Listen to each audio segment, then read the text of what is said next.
бізге қоңырау шалып, тілшімді жіберемін деп жіберген.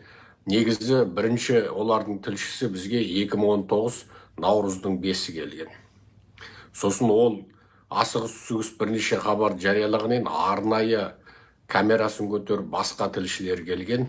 Ортаға 5 күн салар салмай Назарбаевтың ескі Қазақстаны аталмыш тырнақша мені тұтқындап, одан кейін жаңа Қазақстаны Тоқаевтың мені соттаған болатын. Міне сол Daily Mail жазыпты. Daily Mailге сенбейін десең, енді жазған деректеріне қарап отырып, кәдімгідей ойланасың. Ол да анау-мынау хабарды айта бермейді.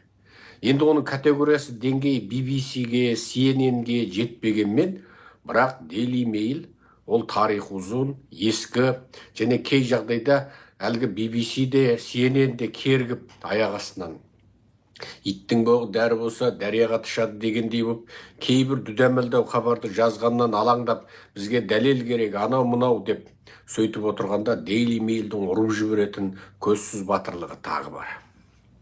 Сондықтан бұл хабарды біз өз тарапымыздан сенімді деп ойладық. Сонымен алдыңғы лекциямызды сөйлегенімізге 10 сағат толмай жатып, міне Америкада түнгі сағат 12-ден 22 кетіп отырғанда, сіздерде таңғы сағат 9-дан 22 кетіп отырғанда лекциямызды бастадық.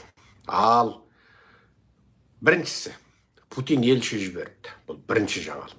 Екіншісі, бұдан да сұмдық жаңалық, Путиннің бұл жолғы елшісі тіке Америкаға кепті. Яғни, ол Украинамен де, НАТО-мен де, Англия, Германия бәрімен сөйлесудің керегі жоқ.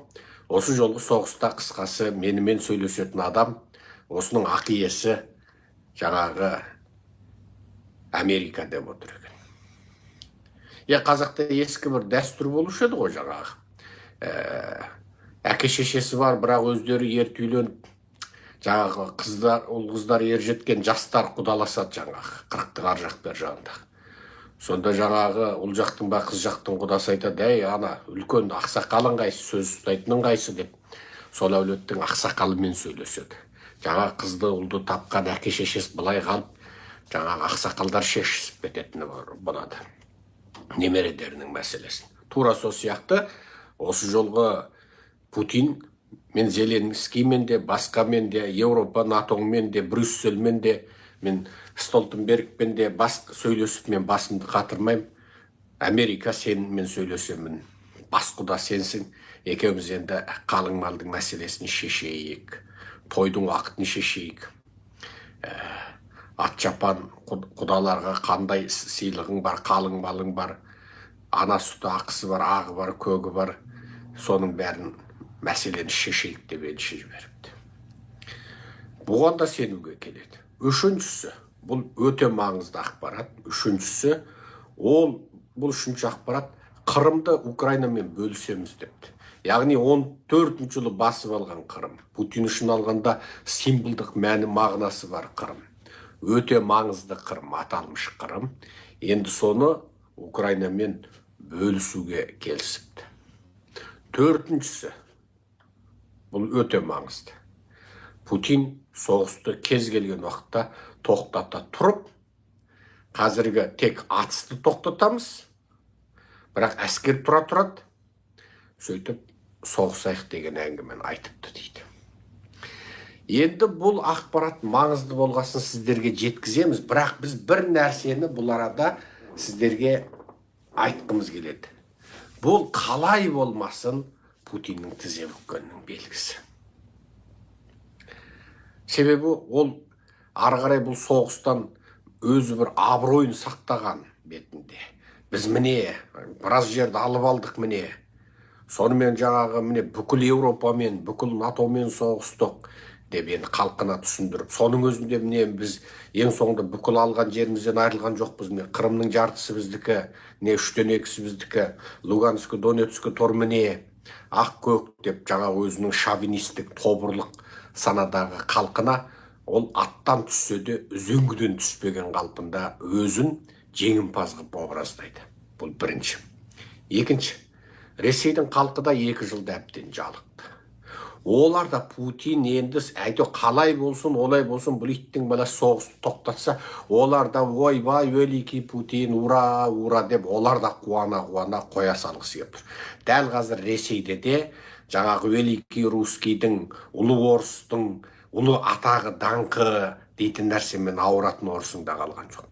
Әсіресе ер жетіп отырған ұлы бар орыстар, әсіресе мейлі ол ұлы тіпті түрмедегі орыстар болсын, олар қазір кәдімгідей осы соғыстан зардап шегіп шошып отыр. Шетел асып, Латын Америка, Түркияға қашып, Америкаға қашып келген орыстардың өзі қанша, мысалы. Жеткілікті солар. Ал Ресейдің өзінде соғысқа қарсыларды экстремист, террорист деп сотталған орыстың өзінде қисап жоқ. Олар соғысқа қарсы бір пост жаза қалса сотталды. Яғни бұның барлығы Путин тоқтата қалса, енді олар қуанғаннан басқа ештеңе жоқ. Бұл жерде қазір орыстың әгі аталмыш атақ, даңқы, великилігін ойлайтын великиліктері қалған жоқ. Оған шамадәрі келмей қалды. Тек соғысты тоқтатса қуанбақшы. Бірақ Путин бұл жерде соғысты масқара болып, келісім шарттарға қол қойып, төлейтін болып, ақ болып, көк болып тоқтатып емес, дәл қазіргідей аты бар, атағы бар, абыройы бар кезінде абыроймен тоқтатқысы келеді. Сондықтан Daily Mailдің бұл сөзіне біз сеніммен қарай аламыз. Екіншіден, шынында Путин бұнда елші жіберген болса, халықаралық дипломатиялық этикада, Америкада оны егер Путин сендер бұл елшінді туралы құпиялықты сақтаңдар деген бір талабын қоятын болса, Америкада оны сақтауға бейілді. Неге?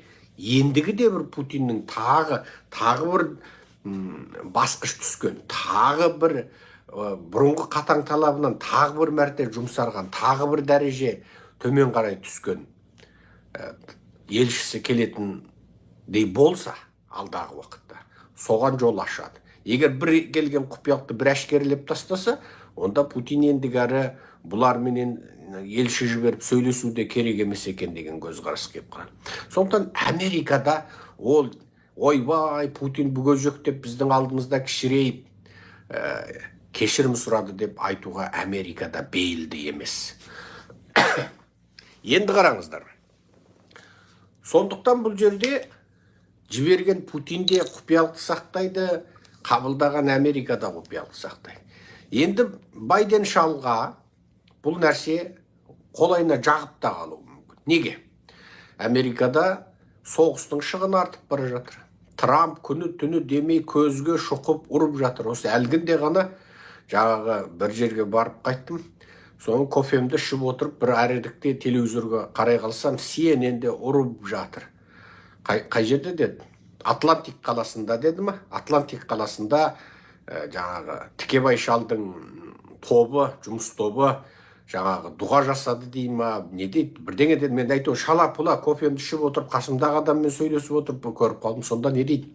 Байденнің шегінбегендігін қалайтындықтарын айтып қалды деп CNN ұрып жатыр екен. Яғни Трамп және Трамптың командасы өздерінің оң жамбасына Байден қолайлы деп отыр.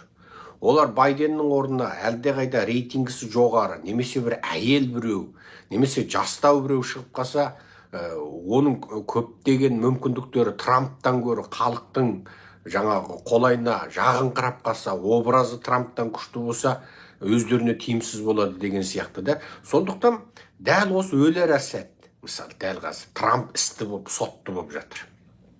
Америка тарихындағы бұл енді бір таңғажайып президент болған тұрда, істі болып, сотты болып, оның өзі бойынша бір жағымды мәселемен емес мысалы. Ал енді мына қазіргі президент, оның ұлы, ол да бір онша жағымды нәрсе емес, бірдеңкемен істі болып, сотты болып, ең соңында қылмысты болып, соттың үкімі шығып қойды, тек оқылуы ғана қалды. Енді осындай жағдайда екеуі де шаршап тұр. Путин де осы мезетті ойлап тұр. Себебі Путин өте әккі, өте арамза, және ол КГБшник қой. Бұл КГБшник, және бұл шизофрен. Және бұл КГБшник, шизофрен, өз есер соқ. Бұның бүкіл ойлау жүйесі сізбен біз сияқты қалыпты адамдардың ойлау жүйесіне ұқсамайды. Ал Путинді түсіну үшін тура сол сияқты арам, арамза, сатқын, екібеткей, ат үшін, атақ үшін, мәнсап үшін, жоғары көтерілу үшін зұлымдықтың неше түріне баратын, кез келген уақытта жолдасын, жақынын кез келген уақытта сатып кететін сондай орыстық, сатқындық, коммунистік, арсыздық, екібеткейлік, қанішерлік мінезі бар адам болса, онда ол Путинді түсінуі мүмкін. Ал батыстың мына Аустралияның қойы сияқты көзін ашқаннан еркіндікте, азаттықта, демократияда жүрген, өмірінде жаңағы тым сұмдық қайғы ошар көрмеген, жасы келіп кәртейіп немесе рәктен атасы мен әжесі өлсе соның өзіне депрессия болып қалатын, жүріп жүрген қызы тастап кетсе жаңа ах деп қалатын, бұл батыстықтар енді шын мәнінде қайсы күнгі лекциямда айтқандай Аустралияның қойы сияқты жүректері нәзік. Ал олар анау КГБ арнайы психологиялық тәрбиелейтін біріне бір класста бір ұстаздың оқушыларын бірін-біріне сатқызтып, бірін-біріне ұрғызтып, біріне азаптатып, сөйтіп адам баласына сенбейтін менталитетті қалыптастыратын КГБ-ның өздерінің арнайы методикасы туралы бүкіл дүниежүзі біледі. Білесіздер, бұл туралы қаншама фильмдер түсірілді. Мысалы, Америкаға, Еуропаға жіберілетін шпион әйелді қалай тәрбиелейді? Балет шығыздарды балетке тәрбиелейді, қолдан жұлдыз жасайды, артынан оның бәрін төсек өнерінің бәленбай түріне үйретеді. Әлгілерді қысқасы мал, хайуан жасамайтын сұмдықтың бәрін жасатады. Жаңағы топ-тобымен оның бәрін камераға, видеоға түсіреді. Әлгілер енді қысқасы бір адам заттық ар ұяттан жаңағы ізеттен жұрдай болады, яғни кәдімгі хайуан жаңағы. Бір қора жігітті алып келеді, бір қора қызды қысқасы соның бәрін камераға түсіреді. Енді олар сосын өмір бойы не істейді? КГБ-ның малы болады. Сосын оларды алады да Америкадағы жоғарғы элиталарды баурауға, Еуропадағы жоғарғы элиталармен төсектес болуға әлгі қыздар үйретеді. Оны улау, адам өлтіру, еркекті баурау, мас қылу, қысқасы еркектің бүкіл жүрегін жаулап алу, бәр өнерді үйретеді. Міне КГБ-ның зұлымдығы. Осы КГБ-ның осы методикасынан шыққан Путин енді бұл залымдар, бұлардың залымдығының қасында мына Америка, Еуропадағы бейбіт өмірде шығып студент кезінде саясатқа бейім болып, деп университеттің кафе барларында лекция сөйлеп жүріп, одан елге көрініп, содан өзінің жасан кішкентай каунтиларында, қалашықтарында конгрессмен болып сөйтіп жүріп билікке келеді. Америка, Еуропаның негізгі саясаткерлердің жолы сол, жас күннен сол сапылдақ саясатқа құмар, анау дұрыс емес, мынау дұрыс, ана партияға кіріп, мына партияның езуін тіліп, мына партияға мүше болып, ана партияның туталақайын шығарып жүріп, ең соңында өзі сол премьер-министр, президент немесе министр, депутат болып отырады. Бұлардың қасында Путин дегендерің былайша айтқанда көкжал енді. Бұлар арамдықпен шығады. Кісі өлтіріп, бопсалап, сатып, арсыздық, быт-шытын шығарып, баласын өлтіріп, қатын арқылы байын бопсалап, бай арқылы қатынын бопсалап, быт-шыт өстіп шығады. Бұл Путиннің қасында сөздің шыны Еуропа, Американың тура президенттері енді зұлымдық жағына келгенде жебесе алмайды, қолына су құйып бере алмайды. Бірақ саяси тактикада олар әрине озық. Себебі олар адамдық, құқықты, мемлекеттік мүддені, одақтастықты, жалпыға бірдей адамдық құндылықтарды алға тартады, өздерінің ұстанымдары бар. Сосын олар ешқашан Путин, Ши Цзиньпин ұқсап өмір бойы сол тақта отырам деп ойламайды. Бітті болды, осы мерзімнен кейін университетте сабақ берем немесе журналистке сұхбат беріп, өмір баянымды, мемуарымды жазамын деп қана отырады. Одан басқа жоқ оларда. Басқа президенттердің, батыстық президенттердің одан басқа армандары жоқ. Тіпті университетте профессор болып кететіндері бар, ғылыми зерттеу орталықтарында ғылыми қызметкер болып кететіндері бар, мысалы. Кеңесші, консультант болып кетеді, ірі корпорациялардың келісім шарттарын жүргізетін сөйлесуші маман болып кетеді, міне. Осындай. Енді сондықтан Путиннің бұндай елші жіберді дегенде мен өз басым сенем, бұның неше түрлі факторларының сыртында бұл факторға менің сеніммен қарайтыным, Путин тура мына Бәкебай шал мен Тікебай шалдың не ар емес, не бер емес, итжығыс болып тұрған осы сәтінде ол қысқасы не Бәкебайдың өзі де, не Тікебайдың өзі де, тіпті Бәкебай құлап Тікебай келді деген күндер, немесе сол Тікебайдан бұрын Бәкебай болды, асығып үсігіп тоқтатайық деп, әй Зеленжан болды, енді сен де шаршадың, біздің де білесің, енді қамбамыз да үлгірмей жатырмыз. Бүкіл Еуропа, Америка болып саған берген жаңағы оғымыз бір солтүстік Кореydікіне жетпей қалды. Бәріміздікі 500 мың болмады, оныкі 5 миллион болып 10 есе орап кетті. Бұларың енді сұмдық екен. Біздің қару озық болғанмен саны жағынан бұларға жетпей қалдық енді. Адам көп өлді енді. Қой енді, екеуміз осы соғысты қояйық деп қалуда мүмкін. Ал Жасылбай көнбесе ақ болды, көк болды деп оны аудара салып, орнына біреуді қоя салуы да мүмкін. Неге? Егер ол Американың мүддесіне солай істеу қолайлы болса, онда істейді оны. Солай істеу қолайлы болса, онда істейді. Мәселе Путинде тура осы жоба Байденнің саяси оң жамбасына келіп қалу мүмкін деген бір үмітпен жіберді. Қалай болмасын, Байденнің бір саяси мүддесіне қолайлы болса, онда бұған да пайдалы, маған да пайдалы деген мақсатпен жіберген болуы мүмкін. Егер ол өзіне сенімді болмаса, ол да оны жібере қоймайды. Дәл қазір соғысты тоқтату, оның үстіне қазіргі жаулап отырған жерінің біразын сақтап отыру, тіпті осыдан 10 жыл бұрын жаулап алған Қырымды бөлісейік дегеніне қарағанда, Путин шынында әлсіреді. Яғни тізе бұқты. Болмаса Қырымды бөлісейік деп айта қоймас еді. Қазір міне Daily Mailдің мақаласын осы әлгінде 1 сағат бұрын жаңа бас жағын, негізгі жағын аударып сіздерге ұсындым. Сонда ол айтады, Қырымды бөлісе отырып соғысты тоқтатайық дейді. Енді осыдан ойлай беріңіздер. Кәдімгідей бұл шындыққа келіңкірейді енді. Енді бір оның құпиясы енді бір Құдайға аян, сосын Байден шал мен Путинге аян енді. Осы келіссөздің ар жақ бер жағында жүрген бұлардың командасына аян. Бірақ қалай болмасын, мен өз басым сеніңкіреп тұрмын. Қисыны келеді енді. Қазақта бір сөз бар ғой, өтіріктің өзіне сенбесең де қисына сен дегенге келіңкірейді. Ал көпшілік естіп отырсаңыздар, бөлісіңіздер, таратыңыздар сілтемесін. Фейсбукке, WhatsAppқа таратыңыздар, Фейсбукте группаларға таратыңыздар. 60-70-дің бәріне таратып тастаңыздар. Жаңағы.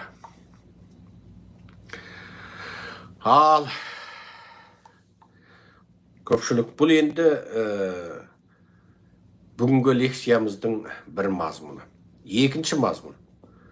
Осыған қатысты және осыдан бөлектеу. Путин Қытайды сатты.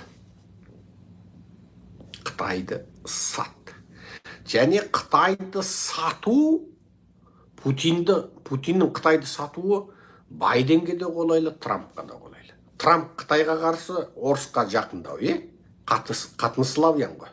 Үш қатынында славян ба, сондай бір бәлесі бар. Трамп енді Қытайға қарсы орысқа бүйрегі жақын. Енді қара, Байден де соғысты тоқтатып, міне мен соғысты тоқтаттым, Путинді ауыздықтадым, болды енді адам көп өлді деп, ол да бір өзін ұпай жиғысы келеді. Егер ол жеңіліп бара жатса да осы ұпай жиғысы келеді. Мысалы, Байден бұсығанға дейін бүкіл Американың шекарасын ашып тастап, иммигранттарды қаптатып, тіпті сол иммигранттарға деген жеңіл саясат арқылы, тіпті анау студенттерге жеңілдетілген несие мен оқу туралы саясаттар арқылы Байден көп иммигранттардың, әсіресе нәсілі басқа, қара нәсілді, қоңыр нәсілді, қызыл нәсілдердің көп мысалы қарсы алуына ие болды. Негізінен демократтар солай. Демократтардың сондай жаңа тәсілдері бар. Қоғамның төменгі жеңіне сырттан келгендерге, иммигранттардың, яғни сырттан келген босқындардың бірінші, екінші ұрпағына олар қатты жағады. Ал Трамптың бір жаман жаңағы несі бар, оны әсіре ақшылдар дейді. Әсіре ақшылдардың мүддесін қозғайтын, әсіре англосаксондық мүддені қозғайтын адамдар деген бір несі бар оның бір. Оған сондай бір баға беріліп қойған. Анығында ол солай ма?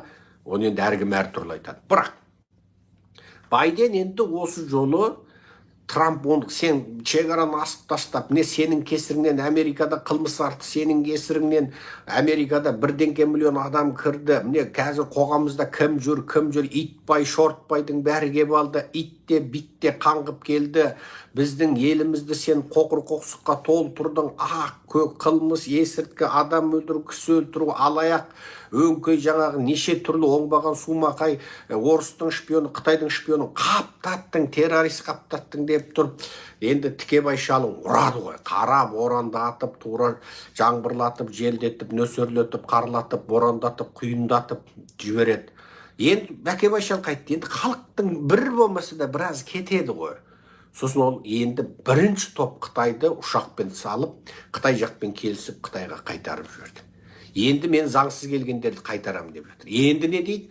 Енді біз сол осы Мексикамен шекарада, мынау Калифорнияда, Тексаста біз арнайы үлкен орталықтар ашамыз. Сол жерде бірінші сүзгіден өткіземіз. Жаңа қудалау көрген, діни қудалау көрген, саяси қудалау көрген, адамдық құқы тапталған, әйткен бүйткен, соғыстан қашқан, апаттан қашқандар, нәсілдік, тектік, жаңа тағы басқа ерекше бөгенай бітімі бойынша қудалау көргендер сол үлкен орталықта бірінші фильтрден өтеді. Егер оның сөз дәлелсіз, жай әшейін Америкаға жаңа айлық жақсы екен, қашып пысып қара жұмыс десем де байып кетеді екен деген ниетпен келсе, палау пісіріп, лағман пісіріп сатып байып кетем деп келген болса, сол жерден билетін алып қайтарамыз деген бір сөзді айтып қалды. Егер шынында сондай болса, енді онда өзіне аузынан естігем жоқ, желіден, Твиттерден көрдім. Егер шынында солай болса, бұл дағдылы американдық президенттер ана өзін сайлаған халықтың дені, ауаны қай бағытты ұнатып тұрса, оған солай ауады. Неге? Ана халықтың қолындағы билетті алу керек, сайлау дауысты алу керек. Сондықтан бұл да аунап түсіп, қайтадан жаңа болды, біз эмигранттарды енді фильтрден өткіземіз десе, былайғы жаңа Трамптың сөзіне сеніп қалғандар, мынау дұрысталыпты болды дейді де дауысты бере салады. Мысалы, болмаса тіпті осының партиясында отырғандардың өзі бет бұрып кетуі мүмкін да. Міне, көрдіңіз ба? Сондықтан бұл жердегі әңгіме Байденге де тіпті Трампқа да Путиннің Ши Цзиньпинді сатқанына майдай жағады. Мен ойлап отырмын, тіпті осы жолғы егер елшінің келгені рас болса, бұл жерде рас болса дейміз ғой, мен көрген жоқпын, ол елші келгенде мені шақырған жоқ, сен отыршы осы бірге отырып кофе шай ішші деген жоқ, қымыз ішші деген жоқ мысалы. Мен білмеймін мысалы. Бірақ бір нәрсе анық, Путин Ши Цзиньпинді сатты дегенге мен сенемін. Оған мен 3-4 дәлел келтіремін. Бірінші дәлел. Алдыңғы жолы ол Солтүстік Кореяге барды. Солтүстік Корея мен Ресей ортасындағы Ресей Солтүстік Корея бірін-бірі қорғау әскери шартын жасады. Ол шартта екі елге кез келген бір тарапқа шапқыншылық жасалғанда, территориясына сұғанақ жасалғанда, екінші бүкіл күшімен оған көмектесіп, жауға ортақ қарсы тұрады деді. Ал бұл Қытайға ұнамайды. Неге? Солтүстік Кореяның жауы бүкіл ел ойлайды оңтүстік Корея деп. Жоқ. Ол тіпті конституциясында оңтүстік Корея біздің бірінші жауымыз деп жазып қойғанымен осы жуырда ғана. Анығында солтүстік Кореяның бірінші қорқатыны Қытай. Неге? Қытайда жаңағы Корей автономиялы облыс бар. Янбен Корей автономиялы облыс бар. Ол Қытайға қарайды. Іле Қазақ автономиялы облысы Қазақ пен Қытай ортасында Қытайға қарап тұр ғой, Іле Қазақ автономиялы облысы. Іле, Алтай, Тарбағатай аймақтары тұр, мысалы. Енді қара. Жаңағы Янбен да сол Корейлердің жері. Қытай алып алып, оны автономиялы облыс қып қойған. Іле де Қазақтың жері. Қытай оны жаулап алып, Петербург келісімі кезінде оны Қытайдың жері қып қойды. Енді мына Корейлер де қорқады. Тағы да Солтүстік Кореяның біраз жерін, немесе көп жерін, немесе бір бөлімін алып алып, ана Янбенға қосып қойып, біздің автономиямыз қып қояма деген сияқты қауіптер бар да, Қытайдың автономиясы. Неге? Ол жерін алып дәлелдеп қойды ғой. Янбен тұр, Корейдің жері, коммунистер мәжбүрлеп тұрып тартып алып, Қытайға қаратып, оған өзінше өтірік автономия беріп, Қытайдың құрамындағы Корей автономиялы облыс қып қойды. Тура біздің Іле сияқты. Енді Корейлер содан шошиды. Ол ана өзімен тілі бір, діні бір, бауыры бір оңтүстік Корейден қорқып тұрған жоқ. Ана атасы басқа, тегі басқа, онсыз да өзінің біраз жерін, тіпті ол жерінің ішіндегі бір тарихи тамыры жатқан жерін жаулап алған аналардан қорқады. Тіпті бұл Корейдің, оңтүстік Корейдің әсіре ұлтшылдар Конфуцийге дейін Корей болған дейді. Неге? Шантон жазығы Корейдің жері еді. Кейін сол Корейлер, Қытайлар көбейіп ығысып, қазіргі Корей түбегіне келіп қалдық. Ана Конфуций туған Шантон жазығы, Шандун жазығы біздің жер еді дейді. Ал Шантон деген сөзді естігенде құлақтарыңызға бір таңғажайып естілді ме? Қытайшасы Шандун. Шантон. Бұл Шантон күлтегін білге қалған тастарында айтылатын.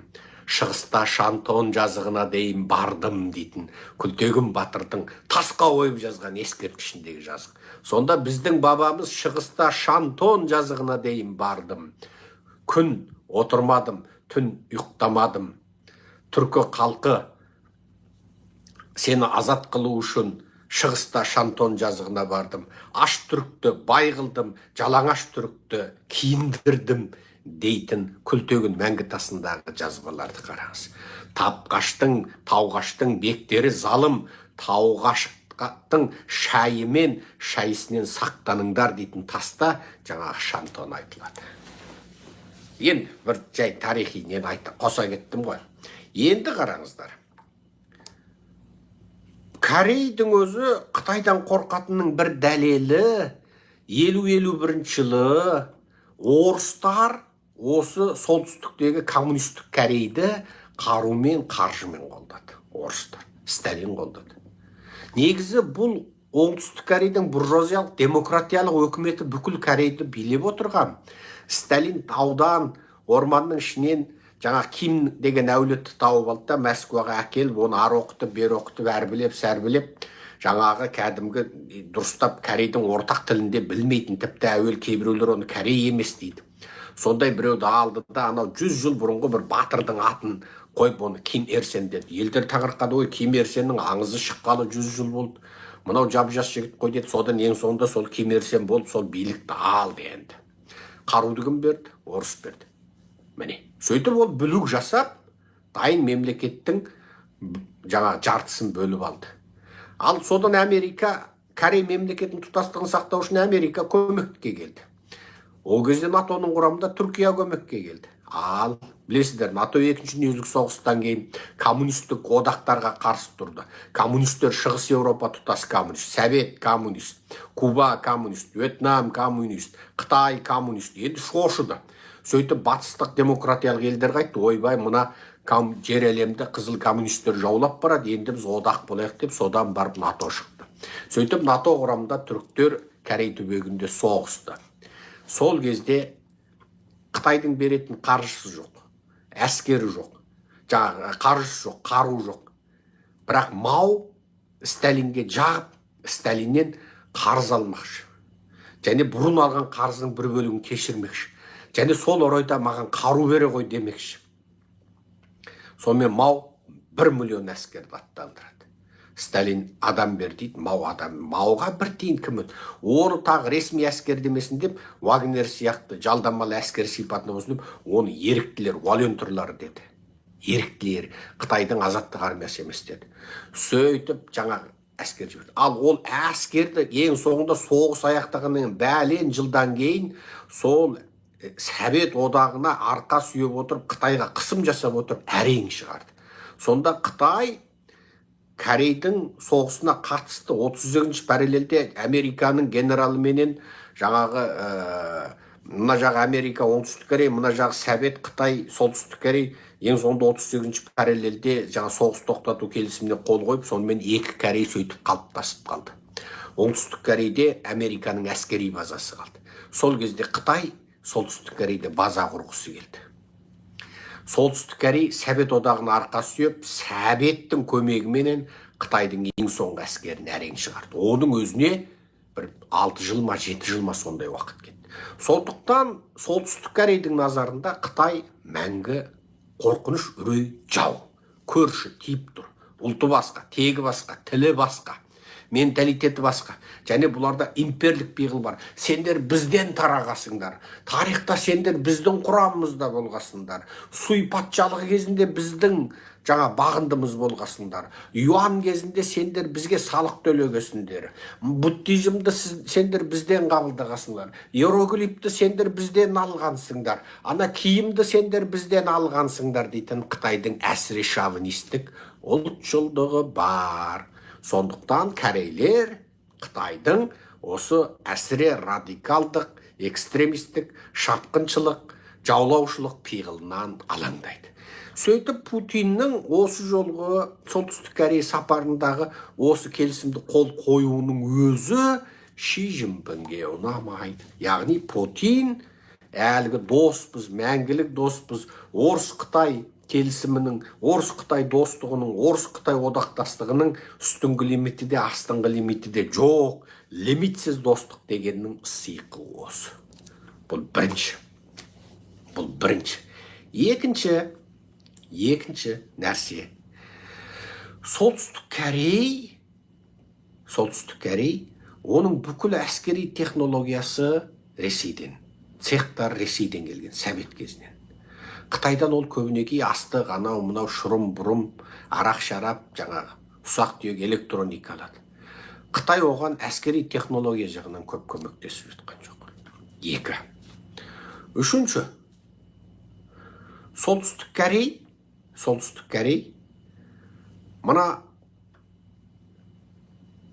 егер Ресейдің қиыр шығысына шабуыл жасалған кезде, Сахалинге, Қытайдың арғы жағындағы Уссури өзендерінің жанындағы Қытай неменемен Ресей мен Қытай шекарасындағы сол жерлерге, тіпті Манчжурия жаққа, тіпті анау сыртқы Моңғол менен ішкі Моңғол, яғни Моңғолия республикасы менен Қытайға тәуелді ішкі Моңғол өлкесінің маңында сол сияқты жерлерге, тұңғыс жақтарға егер Қытай тарапынан экспансиялық пиғыл болса, солтүстік Корея автоматты түрде Ресейге көмектесуге құлықты. Неге? Ресейдегі даулы жерлерді жаулап алуға егер Қытай ниеттенсе, онда ол Корей оларды қалпақпен ұрып алатындай нысана ғана. Сондықтан Қытайдан ортақ сақтану орыс пен кәрісті бір-біріне біріктіріп қойып отыр. Көрдіңіз бе? Яғни бұл Путиннің Қытайды сатқандығының бір белгісі. Путиннің Қытайды сатқандығының екінші белгісі. Алдыңғы жол Вьетнамға барды, Корейден шығып. Вьетнамға барды. Ал бұл Вьетнам орыспен неге дос? Тарихи идеологиялық дос. Вьетнамда сәбет сасыған кадрдан 10 мыңы бар дейді.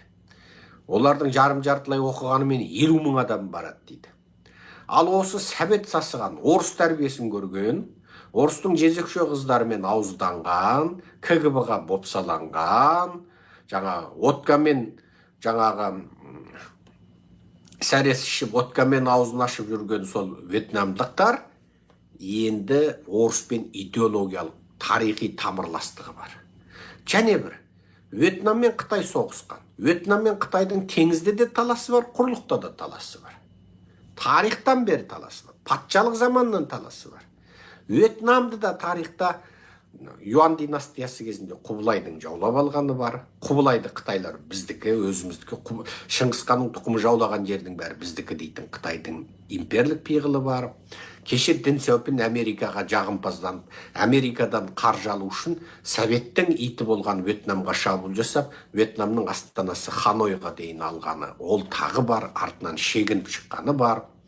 Сосын Вьетнам Қытайдан екінші үлкен аралы, анығында бірінші үлкен арал, Тайван ден Қытайға тән емес қой. Сол Хайнан аралына таласады. Одан кейін теңіздегі Вьетнамның жаңа құрлығына тура тиіп тұрған теңізге дейін Қытай біздікі деп кесіп алып қойған. Ана құрлыққа тиіп тұр.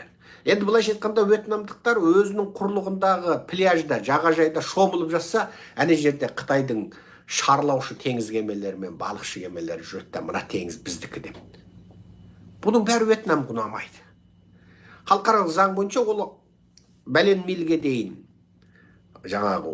сол құрлық иесіне сол мемлекет кән, одан кейін ашық теңіз болады. Қытайдың қақысы болмау керек.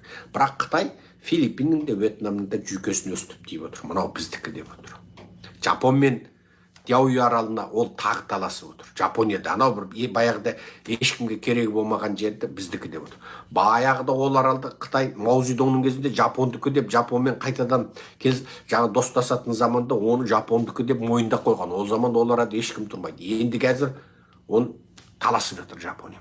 Сондықтан Қытайдың бұл зұлымдығы Вьетнамның да жүйкесіне тиеді.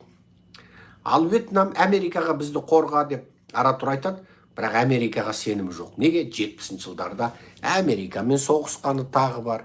Сонымен әгі сәбеттен оққан, сәбет сасыған Тоқаевтың сабақтастары енді қайтеді, бізге сол алыстағы орыс керек, сол жақсы дейді. Неге? Олар орыстың тәрбиелеген кадрлары. Сонымен Путин Вьетнаммен келіп, келісімшартқа отырып қойды. Ол да Вьетнаммен жер таласы бар, теңіз таласы бар, арал таласы бар, тарихи танымдық, нанымдық қақтығыстары бар. Ши Цзиньпинге ұнамайды. Неге? Ши Цзиньпиннің жауымен орыс одақ болып отыр. Көрдіңіз ба? Ши Цзиньпин осы орайда да Путинді ұнатпай қалады. Ал Путин де оны сатуға дайын тұр. Үшіншісі, Филиппинге жоғарғы деңгейдегі әскери қару-жарақтарды беріп отыр. Кім? Индиямен бірлесіп жасаған қару. Неге оңтүстік шығыс Азия Ресей қаруын алады деп Google-ден іздесеңіз, аналитикаңыз тастай болып шығады. Мен бүгін түстен кейін осыны оқыдым. Неге оңтүстік шығыс Азия айдалада ғана ыстық тропикада теңізде жатқан елдер неге Америкадан қашып Ресейдің қолтығына тығылады десек, диктаторлық жүйелер. Олар демократиялық жүйеден қорқады, Ресейге жақындайды. Ал Филиппин ол қандай ел? Ол да Қытаймен қақтығысы бар ел. Өткенде ғана жаңағы Қытай Филиппиннің Саржартас аралына дейін әскерін кіргізіп, теңіздегі анау жартастар, адам тұрмайтын жаңағы кемені тоқтатайын десең, таяз жартастар. Сондай жерге Қытайлар бар, Филиппиннің кемесіне су шашып, теңізден су шашып, шөктіріп жібере жаздап. Содан Филиппин дереу есі шыққанда Америкамен одақ болып, бірін-бір қорғайтын келісімшартқа қол қойып, содан енді егер Филиппиннің кез келген бір адамы өлген жағдайда Америка автоматты түрде Қытаймен соғысатын болып сөйтіп еді. Соңғы рет тағы бір қақтығыс болғанда Филиппин жоқ, біз Америкамен келісіміз активация болмайды, ол себебі адам өлген жоқ деп Филиппин алдын ала шығып Қытаймен болған қақтығысты төмендетіп қойды. Неге? Ол Украин болғысы келмеді. Неге? Америка көмектеседі, қару береді. Дәл қазір Филиппин өтіп Қытаймен соғысып, Америкадан қару алып, бір жаңағы ит байласа тұрмайтын бір арал үшін таласып, қырғын соғыс ашқысы келіп тұрған жоқ. Бірақ Америкамен одақ болып, бір портын беріп қойды кезінде. Одан бір кезде жаман болды. Сосын жуырда қайта берді. Тайванға жақын, Тайван жақтағы Филиппиннің солтүстігіндегі, Тайванның оңтүстігіндегі бір әскери портты беріп қойды. Сөйте отыра Индиядан қару алды. Индия нейтрал ел. Бірақ ол қару кімдікі? Ресейдің негізгі технологиясы. Индия сол анау-мынау шұрым-бұрым IT, ұсақ түйек бірдеңесін қосқан. Ал Индияның негізгі қару қайдан келеді? Ресейден келеді. Индия мұнайды Ресейден алады. Өткенде Индияның сыртқы істер министрі сұхбат бергенде, сендер Ресейді қаржыландырып жасыңдар, мұнайды алып жасыңдар. Бізде мұнай жоқ, біздің жан санымыз миллиардтан асады, біз енді қайдан мұнай аламыз деп бір айтты. Сосын Блинкенмен отырып бір сұхбаттасқанда журналистер сұрақ қойғанда, біз енді Ресейге баламалас көздерді іздейміз деді. Бірақ шынында да ол Ресейдің мұнайын үш есе арзан бағаға алып отыр. Арабтарға барып жалынып, арабтар тәкаппар. Араб тәкаппарлығымен әлемге әйгілі. Сен ана бір арабпен бір келісім шартқа отырам десең, бітті. Басыңдағы шашыңның жартысы түсіп қалғанда барып арабтың түрін әрең көресің. Арабтар сондай тәкаппар, бизнесте сондай тәкаппар. Мына тегестеріңізді болсын. Фильмдерді көріңіз, Американың ақпараттарын оқыңыз. Арабтармен бірлесіп бір жұмыс жасайым десең, бітті. Ол соған қол қоятын министрді ма, жоқ әлде бір шейхті ма, бір қанзаданы ма, сен таппайсың. Жыл соған тек соның бір қолын қойғызу үшін бір жыл жүресің ғой, тек міне.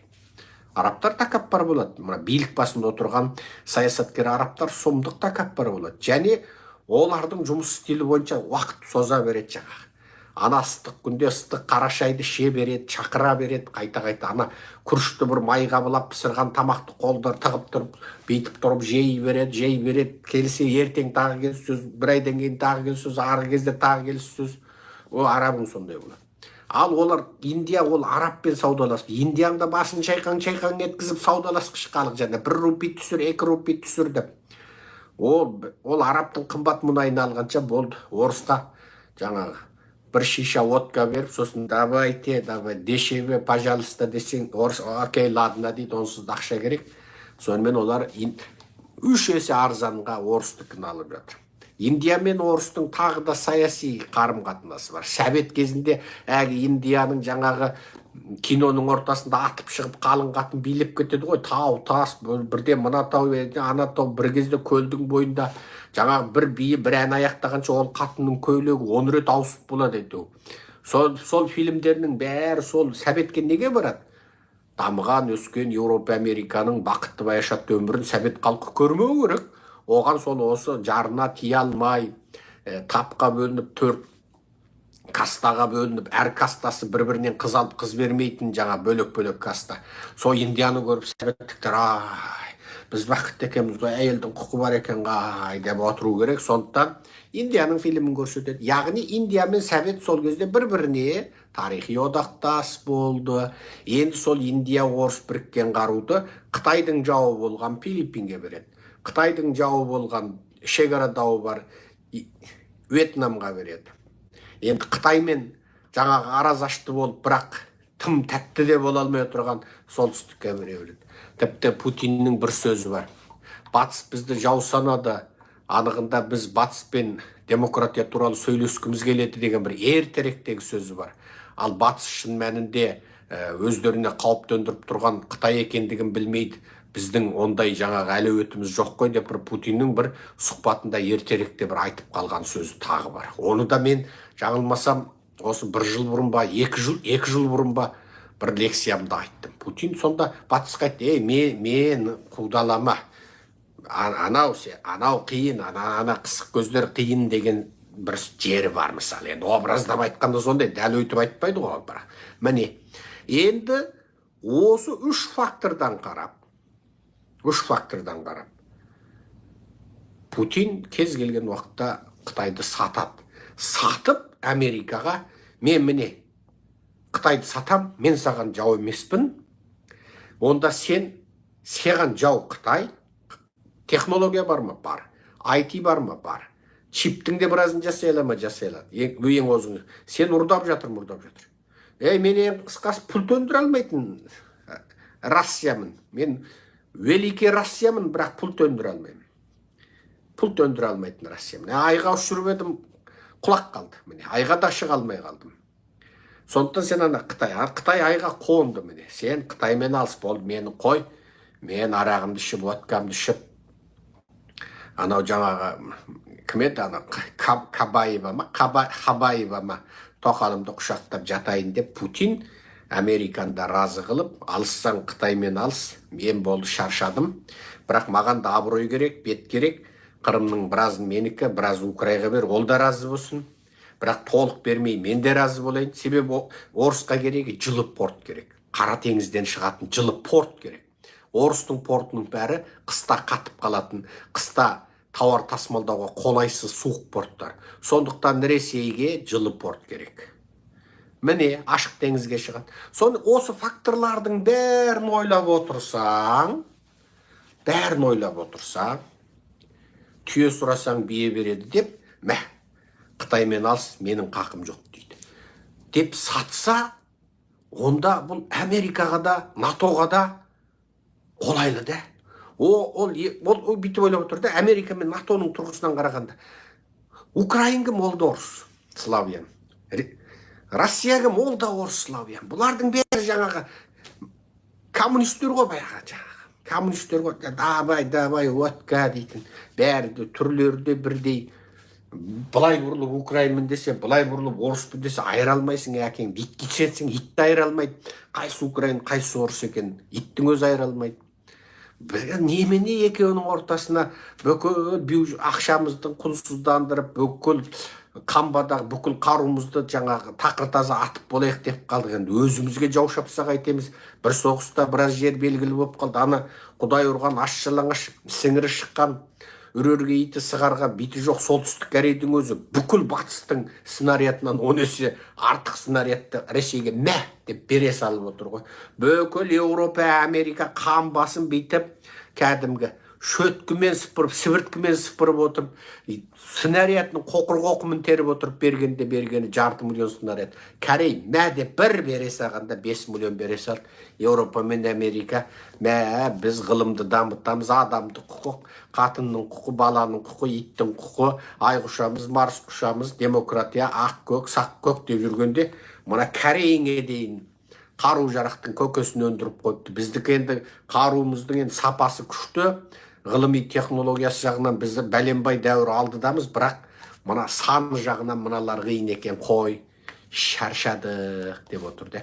Және соғыста жеңіске жетсе де, бұлар 4 жылдан кейін тақтан түсіп қалады. Мысалы, Сунак тақтан түсіп қалды. Оның алдындағы Англияның премьер-министрі Борис тақтан түсіп қалды.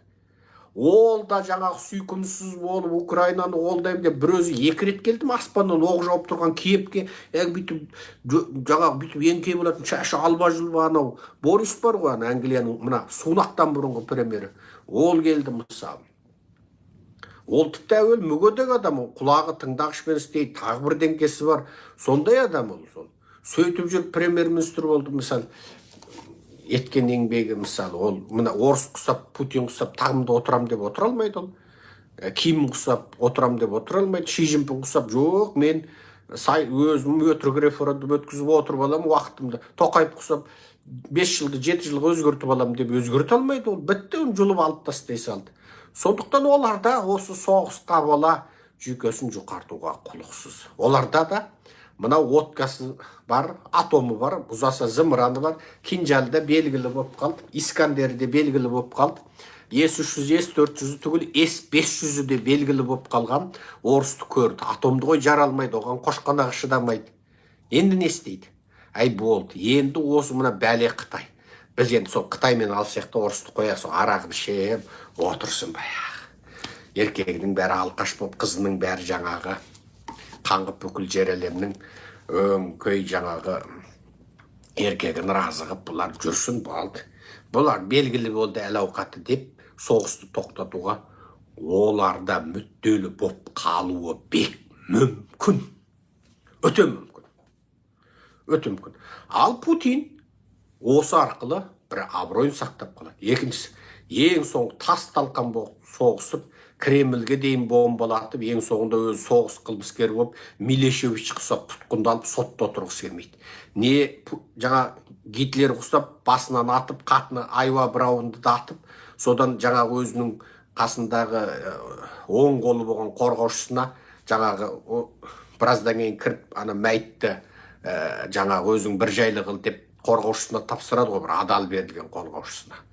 Сөйтіп ол Гитлер құсап өлгісі келмейді. Ол болды, бітті, тағын сақтап, сол өзі қазір 70 қанша жаста, 80-ге таяды ма, Путиннің жасы қанша да білетіндер жазыңдар шастына. Сөйтіп сонымен баяғы соңына, өмірінің соңына дейін сол рақаттанып отырмақшы да. Сондықтан былай қарап отырсаң, бұл халықаралық қатынас деген не?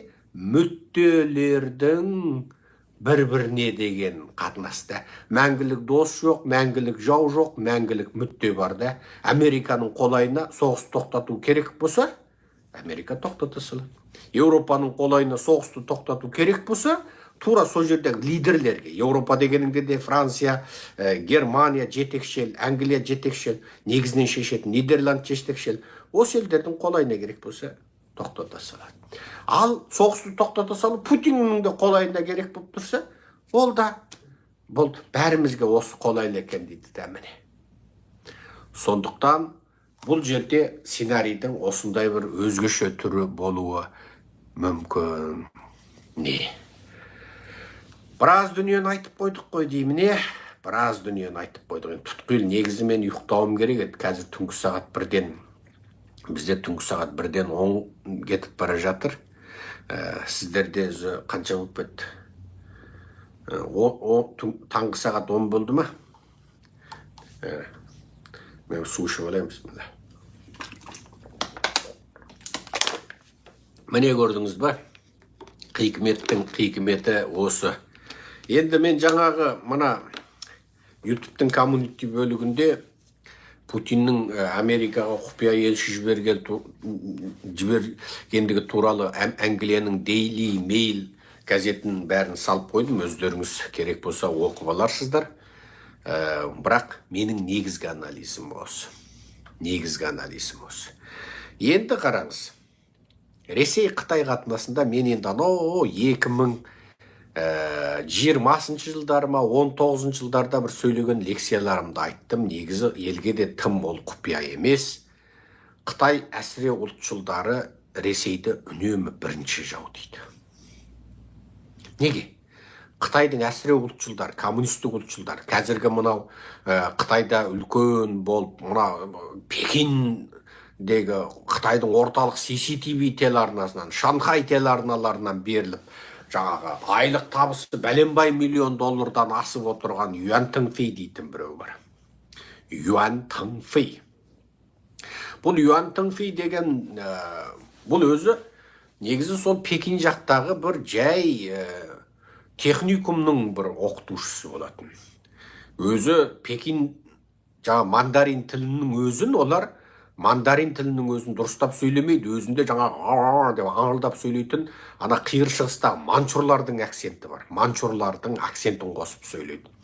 Соған жаңа сөйлегенде біраз деп аңырап, ана манчурлар жаңа бір сөзді бір сөзге қосып, мына ағылшындарда да сіздің жаңа Қазақстанда жүріп оқыған ағылшыншаңызбен Америкаға не Англияға барғанда тыңдаған ағылшыншаңыз басқа болады. Олар деп мұрнымен жібере салады. Өзі не айтты, не қойды, басында аңтарылып қаласың. Анау сөйтіп сөйлейтін.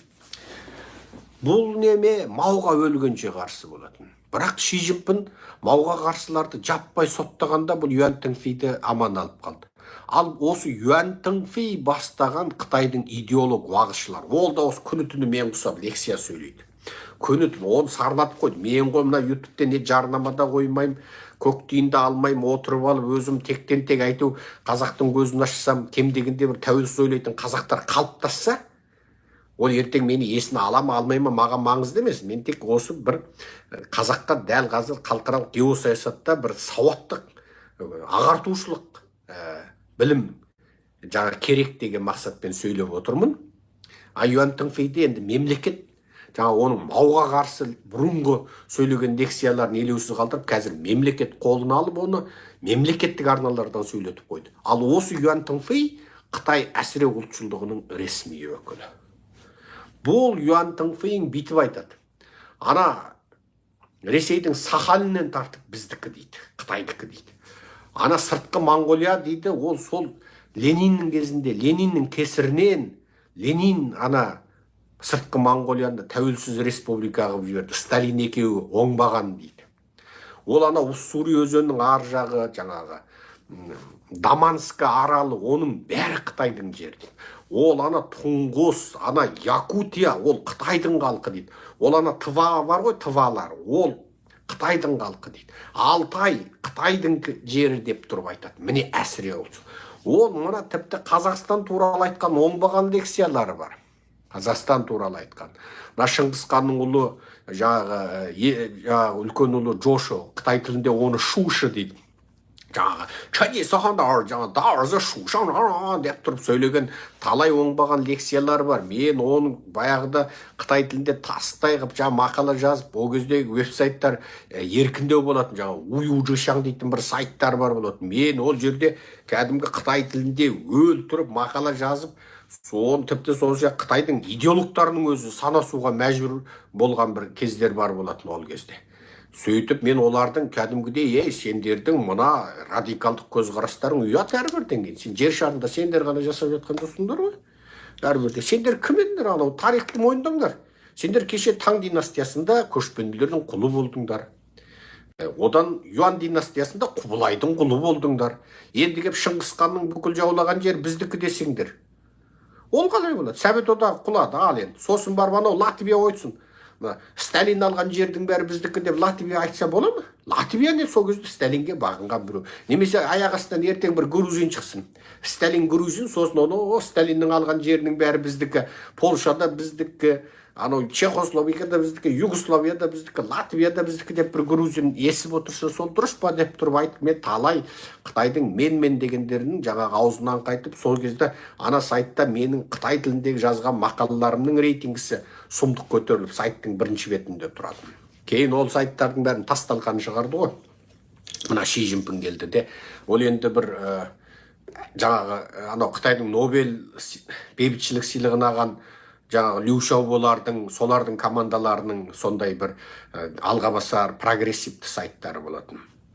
Енді мен айтайын деген, жаңағы Юан Тыңфей ол әсіре мауға қарсы әсіре еді. Себебі маудың Қытайға салған зияны өте сұмдық қой. Енді ол бейбіт заманда 80 миллион Қытайды өлтірді. Қазақтың қаншама интеллигент зиялысын жаңағы соттады, тарым қайдады. Біздің жаңағы қаншама керемет ақын, жазушымыз, білгір, шежірешіміз, небір интеллигент жастарымыздың бәрін сонда мау соттады. Мысалы, менің әкемнің өзі маудың соққысын көрді.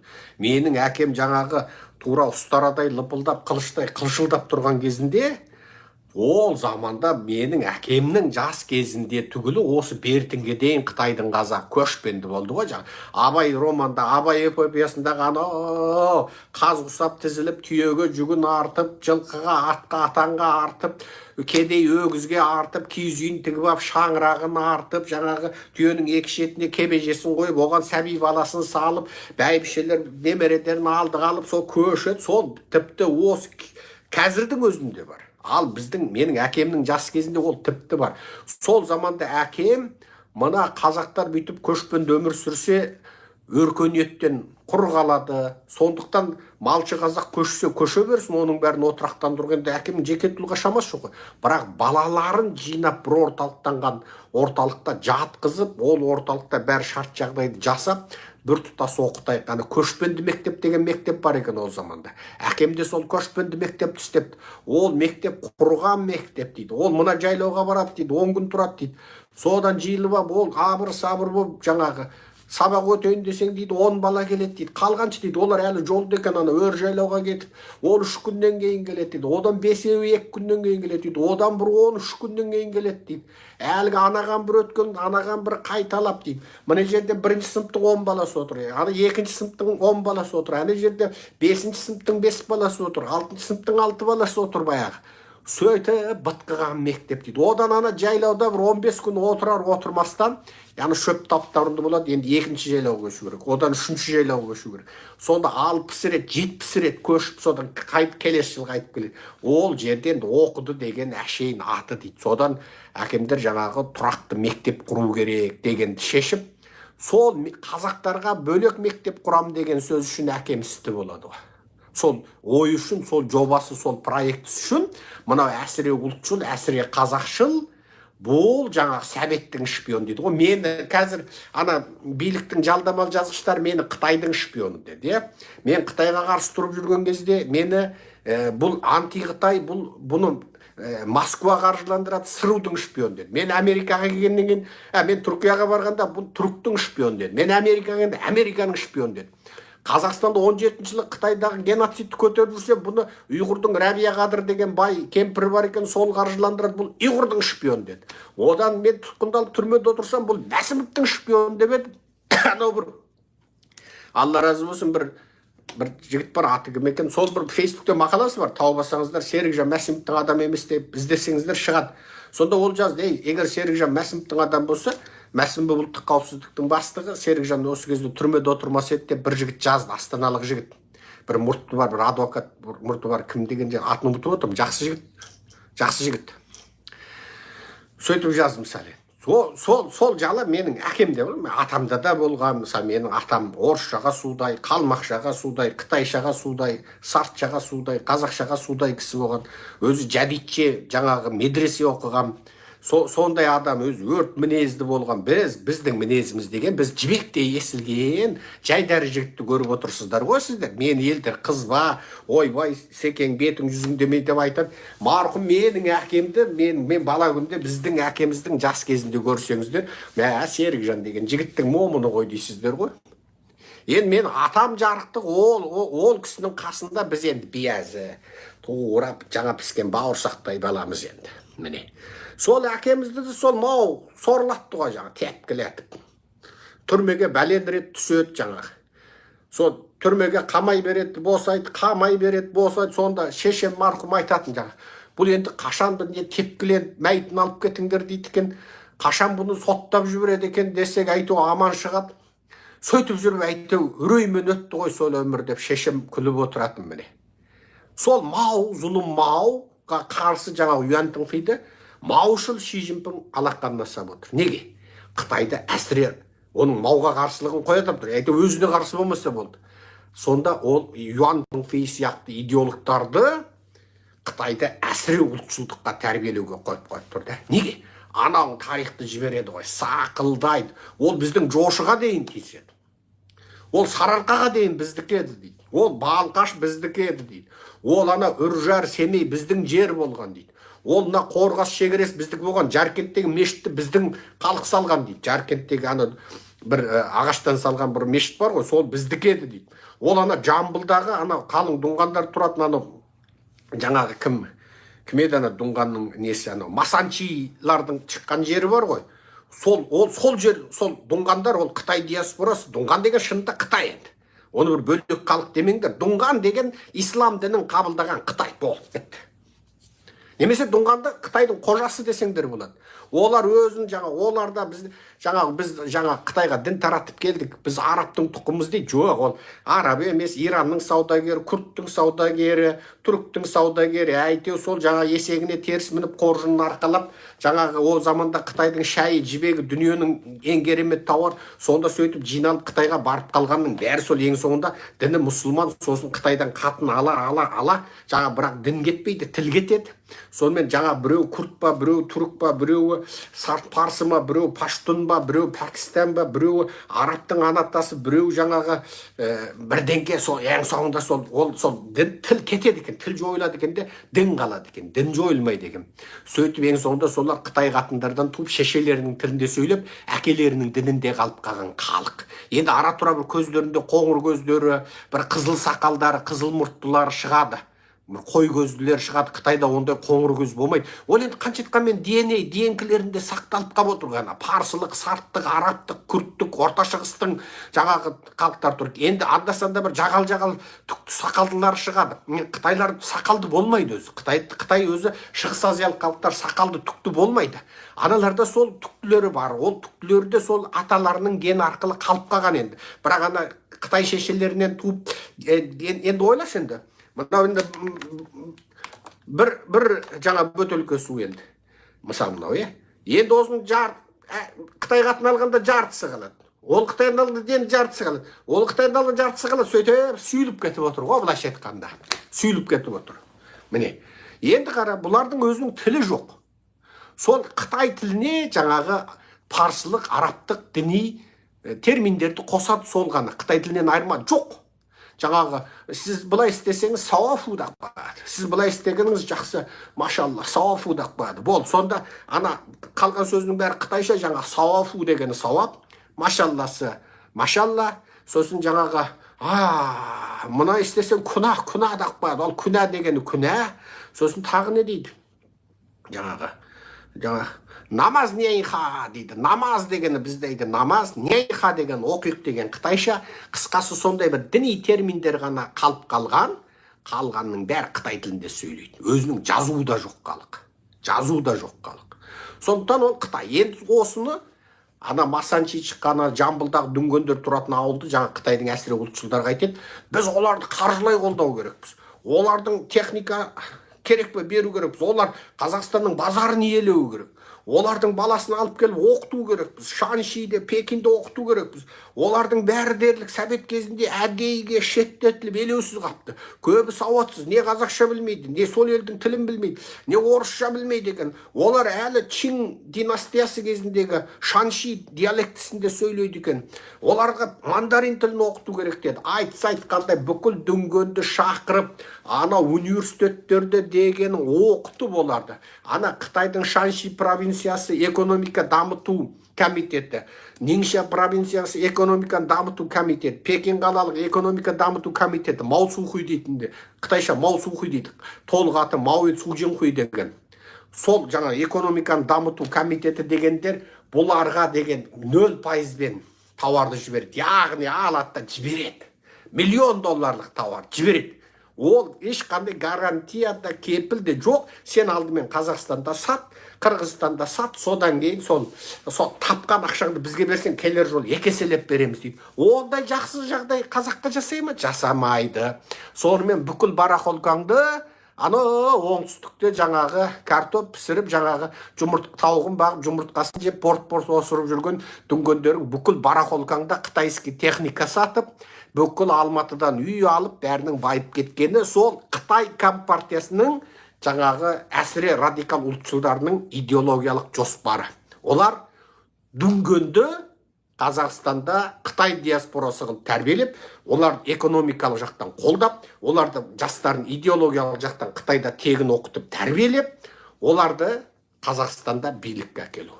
Оларды Қазақстанда кәдімгі Қытай үшін еңбек ететін диаспоралық қауымдастық қалыптастыруға Қытай коммунистері жұмыс жасап жатыр.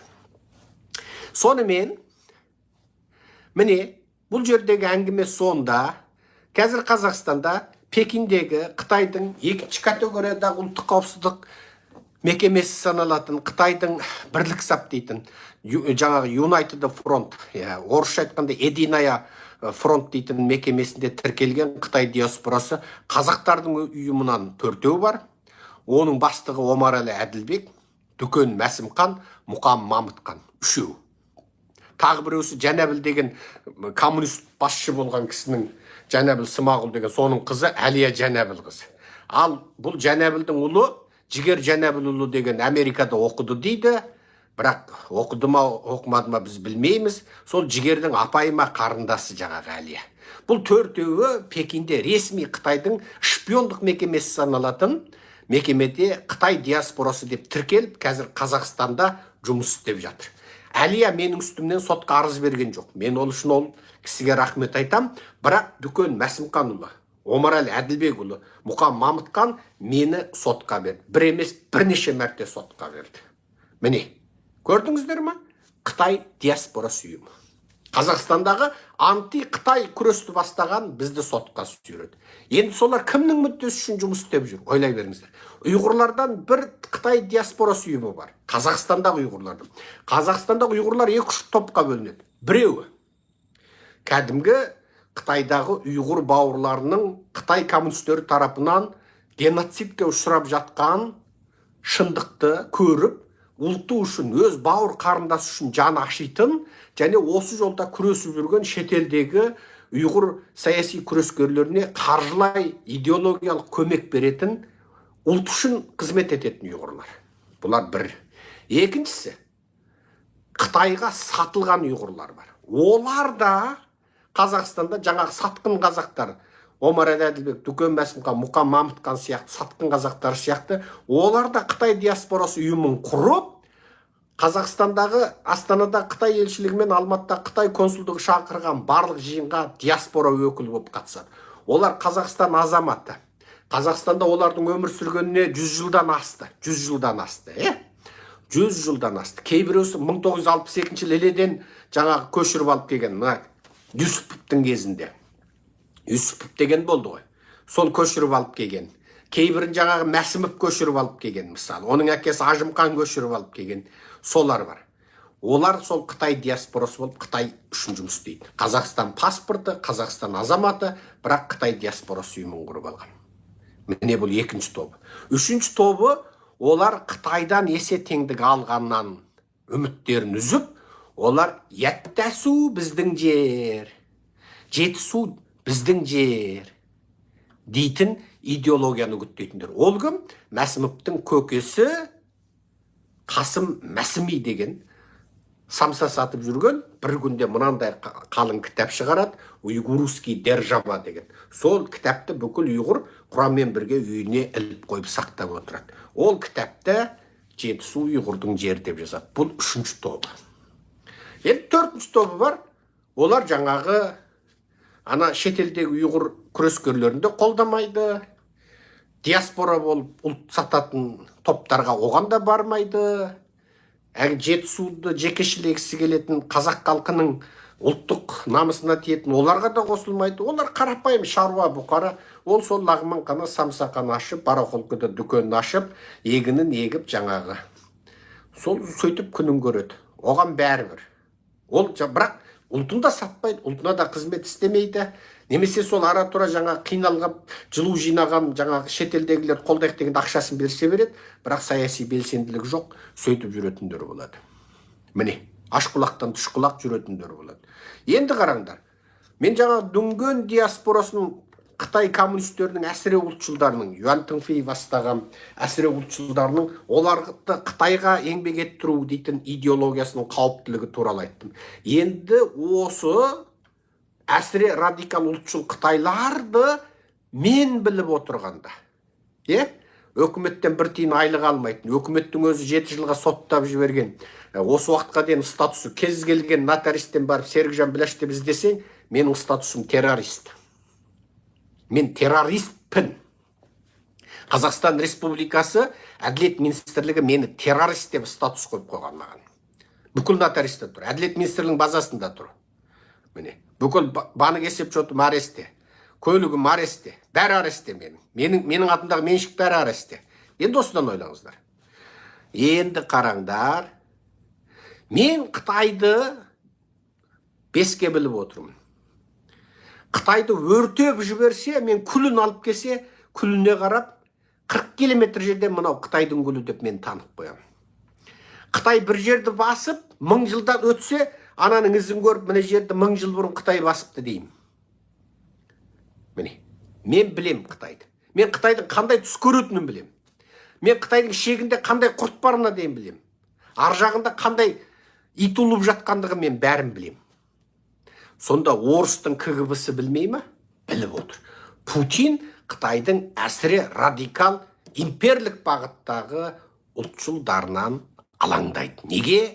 Қытайдың әсіре радикал ұлтшылдары Жамбылдағы дүнгендер жасаған жерде біздікі, Балқаш біздікі, Семей біздікі, Жаркент біздікі, Жетісу біздікі, Сарыарқа біздікі дегенде ол анау кезінде Якса соғысында Шар Россия менен Қытайдың Манчжур патшасы Каншидің жаңағы Якса соғысы болады жаңағы. Сосын мына Уссурида соғыс болады. Мау менен жаңағы кімнің Хрущевтің кезінде мына Даманск аралында соғыс болады. Мына Алакөлдің аузында, Алашанкуде мына Алакөлдің аузында соғыс болады.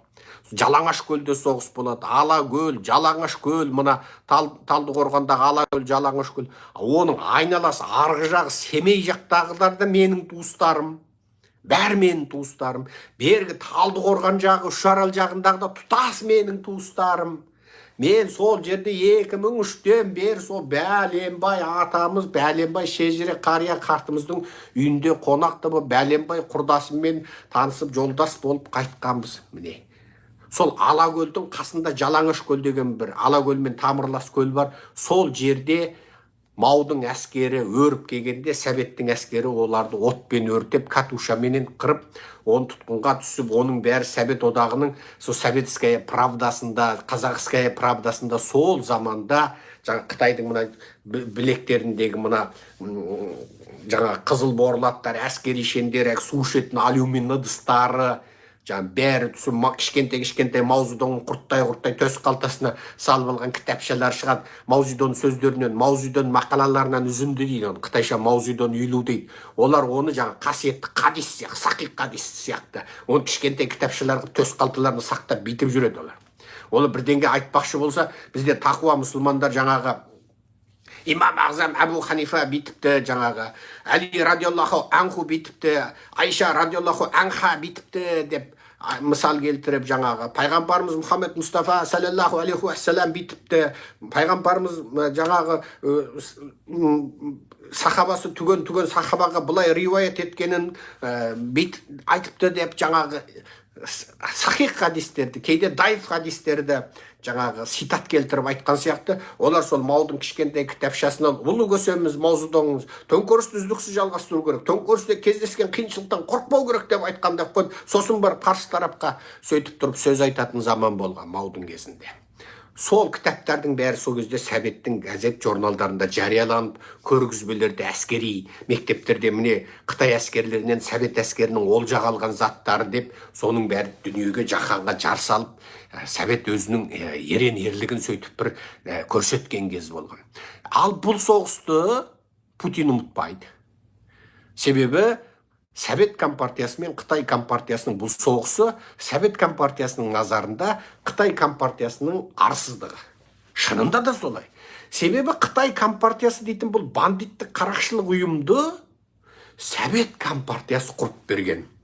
Ең алғаш ол Нанху дейтін көлде 7 саяси белсенді топтың мүшелері жаңа кездесіп, сосын оны буржуаз өкіметтің тыңшылары аңдып, содан ең соңында олар көлде қайықта жүріп партияның бірінші жиналысын өткізіпті дейтін кезде сол заманда екі жойытты Ленин жіберіп, олар жаңа Сахалиннен бері Қытайға өтіп, қиыр шығысқа келіп, қиыр шығыстан Шанхайға келіп, Шанхайда жаңа Чындушу дейтін коммунистке ақша беріп, мә ақша газет шығар, мә тарат, мә ақша студенттерді алға басар студент жина. Ол заманда ол советтің ақшасы құнды, ол заманда совет біраз қоңданып алған, халықтан түскен салығы бар, сататын заты бар, бидай сатады шетелге.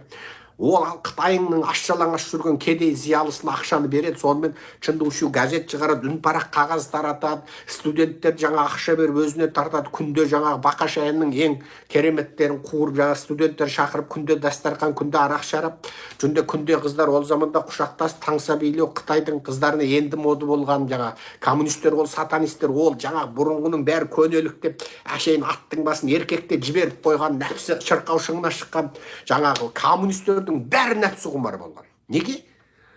Дәстүрлі буржуаз демократ Қытайларда ұлттық дәстүрді, ұлттық құндылықты әспеттесе, коммунистер барлығын феодализмде терістеді де, еркек коммунистерде, ұрғашы коммунистерде енді нәпсіні жіберді аттың басын. Білгенін істеген ғой, мысалы. Міне, сөйтіп ана студенттерді шақырады. Бәріне советтің ақшасы. Соғыста кім қолдайды? Совет қолдайды. Ана ішкен, жеген тамағын бәрі советтікі, қару советтікі. Тіпті сол Мао Цзедунға беретін қарудың біразы Алматыдағы әскери қамбалардан беріліп, Қорғас өткеліне тасымалдап әкеліп, осы Қорғас өткелі арқылы жеткізіледі. Мао Цзедун тіпті өз анау ішкі Қытайда жатқанда жіберген, қару әкелуге жіберген адамдардың ортада жаңа Дұңғанның бандиттері, ана мұсылмандардың регионы бар, моңғолдардың регионы, моңғолдардан кейін Дұңғандардың регионы, Дұңғандардың регионынан кейін барып Қытайлар жасайтын регион болады. Сонда олар қырып тастап, сонда ию-ғию заман болған.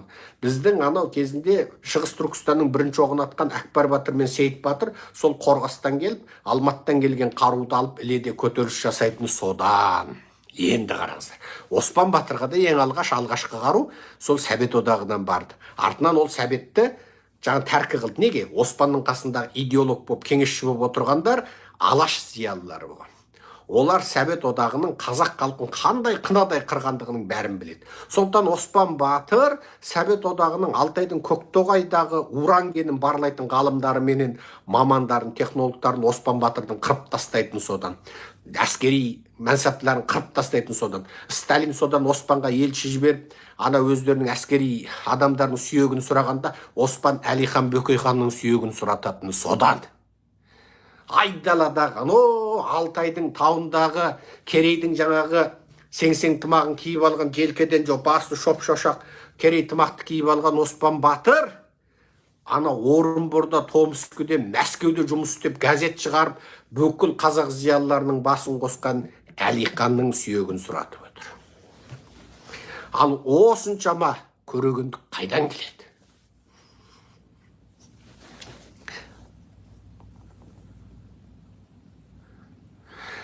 Ал енді бұл жердегі әңгіме сол жаңағы Қытайдың әсіре радикалдығынан мен жатқа біліп сіздерге қаншама тарихи тағылымдарды бергенім сияқты орыстың зерттеп отырған барлаушылары. Мен сияқты бүйтіп отырып бір телефонға қарап сөйлеп емес, қолында миллиардтар бар, алам деген ақпаратын алады, құпия дерекке кірем деген кіреді, маған мынандай дайындап кел дейді, анаға мындай дайындап кел дейді. Сол арнай институттары Қытайдың басқан тұрғанын бақылап отыр. Енді сол Қытайдың ұлтшылдар не дейді? Ресей біздің 500 000 квадрат километр жерімізді алып қойды дейді. 440 000 квадрат километр жерімізді алып қойды деп жылайды. Көрдіңіз ба? Осы уақытқа дейін Балқашқа дейінгі жер біздікі деп жылайды. Енді соның бәрі Путинді ойландырады. Жаңағы совет коммунистерінен қару алып, қаржы алып, мемлекетін құрып алып, артынан советтің өзімен соғысқан Қытайды орыстар ешқашан сенімді серік, сенімді жолдас деп бағаламайды. Міне, гәп қайда жатыр. Ал өзінің жаңағы империялар кезіндегі жерінің біразын жаулап алған Қытай, ол Қытай деген жаңа тобырлық санадағы басқыншы имперлік феодалдық пиғылдан арылмаған бұл қауым, әсіресе оның жоғарғы элитасы, олар ол Корейдің жерін алып алады, Вьетнамның жерін алып алады, Филиппиннің теңізін алып алады, Малай Индонезияның біраз жерін алып алады, Лаостың біраз жерін алып алады, Берманың біраз жерін алып алады, мысалы, Мьянмардың біраз жерін. Ол Үндістанның біраз жері, Тибетті тұтас алады, Моңғолдың жартысын жаулап алып отыр. Жарты Моңғолдан айырылып қалған әлі жылайды. Сол орыстардың кесірінен Моңғолия республикасы тәуелсіз болып кетті, болмаса ол да Қытайдың жері еді деп отырады олар. Міне. Енді бұларың қайтеді? Бұлар өмірінде елден жер алса алады, алғанды біледі, жаулағанды біледі, бергенді білмейді. Орыстар өзінің бәленбай жерін алып қойғанда бұлардың жаңағы көтер алмай қалған, сол бармақтарын шайнап, ішкі ұлттық менмендіктер, шайтандық, сатанистік, өрге көріктіктер асып, тасып, мына орысқа жерін беріп қойғандықтар үшін Қытайдың ұлтшылдары ұйықтай алмайды. Тіпті осы Америка, Еуропадағы Қытайдың әсіре радикал ұлтшылдар демократиялық елдерде жасап жатып, орыс біздің жауымыз деп отырғанда, ол орыстың бір жаңағы зұлымдық үшін емес, ана Қытайдың жерін жаулап алған тарихи кектерін тұрғысынан айтады. Міне көрдіңіз ба? Әңгіме қайда жатыр. Сондықтан Путиннің Қытайды кез келген сәтте сатуы ол абсолютті түсінікті нәрсе. Ай, біраз сөйлеп қойдым ау дейме? Негіз шабытым келмей тұрған сияқты еді. Ана хабар маңызды болғасын сөйлеймін дедім. Сол сөйлеген сайын шабытым ашылды. Қанша қазақ көріп отырсыздар? 900, қанша өзі көрінбейді? 936 ма? Сіздерде қанша болды өзі? 1.42. 2 дегенде 11 болады, е? 11-18 минут қапты ғой.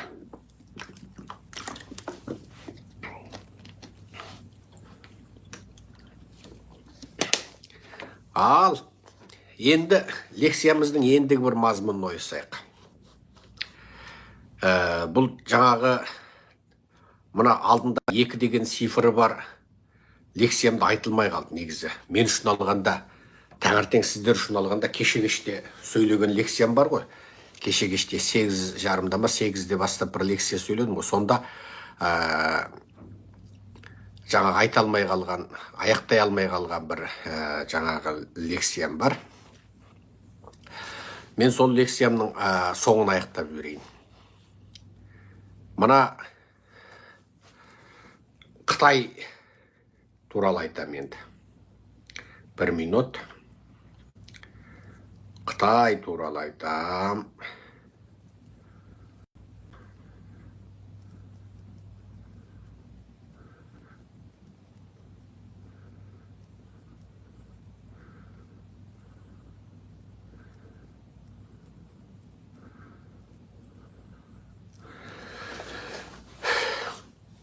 Мынау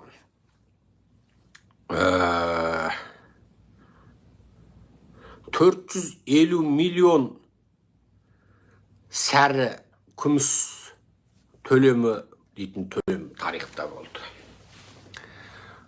450 миллион дейді. Қытай соны төледі. Және осыны төлегеннен кейін ең соңында Қытай империясы құлады. Ал бұл төлем Қытайды құлады. Енді сіздерге, мысалы, мен сіздерге бұны неге айтып отырмын? Бұл тарихта Гыңзы Пикуан деп Қытай тілін білетіндер, тарих білетіндер іздесе бірден шыға келеді. Бұл сол 1900 жылы Қытайдың жаңағы 60 жылда бір олар мүшел дейді. Біз 12 жыл, 13 жылда бір мүшел дейміз ғой, мысалы. Олар 60 жылды бір мүшел. Оларда да біздің 12-13 мүшеліміз бар. 60 жылдық бір жыл санаулары бар. Сонда 1900 жылы Қытайдың жыл есебі бойынша гыңзы жылы болады. Сол кезде жаңағы боксер ребелен, яғни жұдырықшылардың бүлігі деген бүлік болады. Мен жаңағы екінші лекциямда айттым.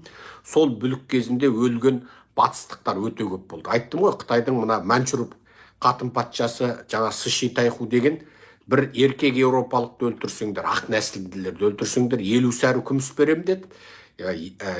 Ақ нәсілді әйелді өлтірсеңдер 40 сәрі күміс берем деді. Ақ нәсілді баланы өлтірсеңдер, сәби болса да 30 сәрі күміс берем деді. Нәтижесінде бүкіл Қытай жерінде жаңағы ақ нәсілді еуропалықтарды, америкалықтарды өлтіру басталды. Осы бүліктен кейін жаңағы соғысады, соғысқаннан кейін манчжурлер, яғни манчжур билеп отырған Қытай жеңіледі. Сол кезде 8 армияның Қытайға шабуыл жасау деген болады. Сол заманда батыстық 8 мемлекет Қытайға шабуыл жасап, ең соңында олардың сол қасақана дін таратушыларды, поптарды, миссионерлерді, қайырымдылық ұйымдастыруларды, мектеп құрған ғылыми қызметкер, ағартушыларды, ұстаздарды, профессорларды өлтіргендігі үшін сол заманда 450 миллион сәрі күміс айыппұл салады. Ал бұл айыппұлдың саны неден шықты дегенде, сол кезде Қытайдың мемлекеті жариялаған статистикада 1900 жылы, яғни осыдан 124 жыл бұрын, сол заманда Қытайдың жан саны 450 миллион екен.